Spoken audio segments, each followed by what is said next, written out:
अस्सलाम वालेकुम मतिउल्लाह जान MJtv यहाँ पार्लियामेंट हाउस में मेरे पीछे ही यहाँ पे सैनेट की standing committee for human rights का इस वक्त इजलास जारी है, जिसमें minister for human rights doctor Shireen Mazari के अलावा डिफरेंट सेनेटर्स जो हैं डिफरेंट जमातों के वो भी शरीक हैं और इसकी सरबराही जो है वो वलीद इकबाल कर रहे हैं। आज की स्टैंडिंग कमेटी का अहम मौजू है जो इस्लामाबाद में एक होलनाक वारदात हुई, एक क्राइम हुआ जिसमें खातून नूर मक़द्दम जो हैं उनको बेईमाना तरीके से कत्ल किया गया। इस्लामाबाद पुलिस के आला अफसरान IG पुलिस और जो DIG ऑपरेशंस हैं और SP इन्वेस्टिगेशन वो इस वक्त स्टैंडिंग कमेटी के अंदर मौजूद हैं। कुछ देर पहले ही उन्होंने कुछ बुनियादी ब्रीफिंग तो दी मगर उस ब्रीफिंग के अंदर बुनियादी हक़ाइक़ बताए गए और साथ ही पुलिस के आला हुक्काम ने वलीद इकबाल जो चेयरमैन ह्यूमन राइट्स कमेटी हैं सेनेट की, उनसे ये दरख्वास्त की है कि इन कैमरा यानी कि बंद कमरे में हमसे ब्रीफिंग ली जाए, क्योंकि इसमें प्राइवेसी के मामलात इन्वॉल्व हैं और बहुत सी ऐसी इन्फॉर्मेशन है जो इन्वेस्टिगेशन को भी मुतासर कर सकती है। हालांकि हकीकी बात यह है कि बहुत सी ऐसी इन्फॉर्मेशन जो शायद अरकान पार्लियामेंट को इन कैमरा में भी नहीं बताई जाएगी वो ऑलरेडी मीडिया में आ चुकी है। हत्ता कि जो प्राइवेट कन्वर्सेशंस हैं नूर मुक़द्दम की और जो मुल्ज़म हैं जाफ़र, उनकी कन्वर्सेशंस भी मीडिया में रिपोर्ट हो चुकी हैं। अहम बात यह है कि जो पार्लियामेंट की जो स्टैंडिंग कमेटी है, जो कायमा कमेटी है, दो ऐवान हैं पार्लियामेंट के, एक सेनेट है और एक कौमी असम्बली। कौमी असम्बली की जो ह्यूमन राइट्स कमेटी है उसकी सरबराही पाकिस्तान पीपल्स पार्टी के चेयरपर्सन बिलावल भुट्टो ज़रदारी करते हैं और जो सेनेट की ह्यूमन राइट्स कमेटी है उसकी सरबराही वलीद इकबाल सेनेटर पाकिस्तान तहरीक इंसाफ से उनका ताल्लुक़ है वो करते हैं। तो आज की इस ह्यूमन राइट्स कमेटी में जो वज़ीर ह्यूमन राइट्स थी डॉक्टर शीरी मज़ारी वो बनफ़्स नफ़ीस मौजूद थी, जबकि जो कौमी असम्बली की ह्यूमन राइट्स कमेटी जिसकी सरबराही बिलावल भुट्टो ज़रदारी करते हैं उन इजलासों में डॉक्टर शीरी मज़ारी नज़र नहीं आती और ना ही शरीक होती हैं।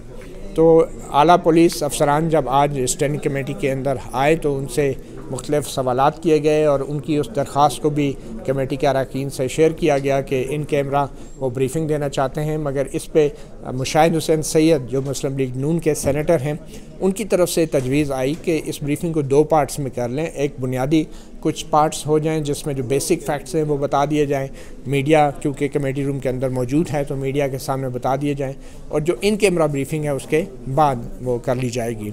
बैरो सब्ज़वारी भी मौजूद थे और बैरिस्टर मुस्तफ़ा नवाज़ खोखर भी मौजूद थे और इसी तरह मुशाहिद हुसैन सैयद भी मौजूद थे और दूसरे जो सेनेटर्स हैं दूसरी जमातों के वो भी वहाँ मौजूद थे। तो ये बुनियादी फैक्ट्स जो उन्होंने बताए जो अभी तक सामने आ चुके हैं कि मुल्ज़िम को मौके से गिरफ़्तार किया गया और वहाँ से जो एविडेंस कलेक्ट किया गया उसको फॉरेंसिक एविडेंस लेबॉर्ट्रीज़ को भेज दिया गया है, मुल्ज़िम के अहले खाना को भी गिरफ़्तार कर लिया गया है। तो इसी हवाले से हम बात करेंगे और अहम सवाल ये है कि पाकिस्तान की पुलिस और दूसरे जो इदारे हैं वो इतने बड़े जराइम की जब इन्वेस्टिगेशन करते हैं तो पाकिस्तान जैसे ममालिक में पार्लियामेंट की जो कायमा कमेटीज़ हैं उनका क्या किरदार होता है। और आज जो ये इजलास इन्होंने बुलाया गया है और पुलिस के आला तरीन अफसरान को यहाँ तलब किया गया है वो इस इतने अहम मामले में क्या किरदार अदा, उनका कानूनी किरदार क्या है, आइनी किरदार क्या है और उनका अख्तियार क्या है। और ये सब कुछ जो हो रहा है उस पर मीडिया पे बराह रास्त तो नहीं दिखाया जाता, जो मीडिया के लोग अंदर मौजूद होते हैं वो उसकी रिपोर्टिंग कर लेते हैं, टिकर चला देते हैं या कुछ वीडियो रिकॉर्ड कर लेते हैं, लेकिन ये वो प्रोसीडिंग है जो पार्लियामेंट की बराह रास्त दिखाई जानी चाहिए, जहाँ पे अफसरान को पार्लियामेंट के सामने जवाबदेही करते हुए दिखाया जा सके, मगर ऐसा होता नहीं है।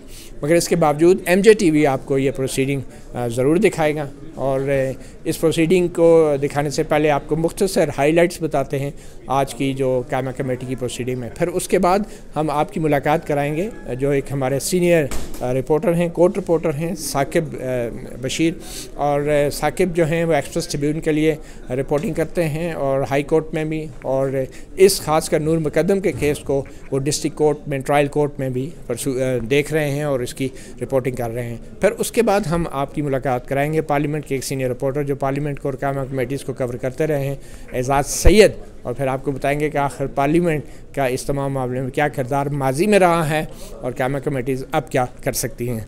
तो वेलकम